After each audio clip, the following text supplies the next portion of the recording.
நிதி இல்லை என்றால் மகளிருக்கான 2500 ரூபாய் உரிமை தொகையை 2 வருடம் கழித்து கொடுப்பதாக தாவேக அரசு அறிவிக்க வேண்டும் என்று இந்திய கம்யூனிஸ்ட் மூத்த தலைவர் முத்தரசன் தெரிவித்துள்ளார்.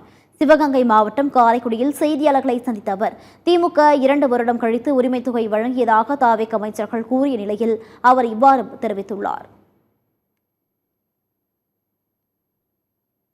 இவங்க அறிவிச்சாங்க, நாங்கள் 2500 தரேன்னு சொல்லி கேட்கல, யாரும் கேட்கல, இவங்களா தானே சொன்னாங்க.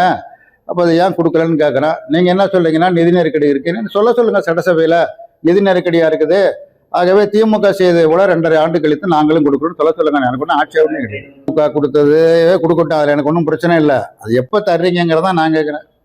நீங்கள் சொன்னீங்களா 2500 ரூபா தர்றதா, எப்போ தர்றீங்க? இளைஞர்களுக்கு 4000 ரூபா மாதம் 4000 ரூபா தர்றதா சொன்னீங்களே, எப்போ தர்றீங்கன்னு தான் கேட்குறேன்.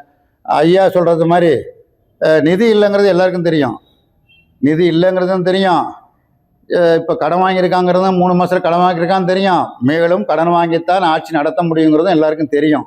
அது பிரச்சனை இல்லை. இப்போ நிதி இல்லை, இன்னும் ஒரு 3 வருஷம் கழிச்சு நாங்கள் தர்றேன்னு இவங்க சொல்லட்டும். யார் வேண்டான்னு சொல்கிறா?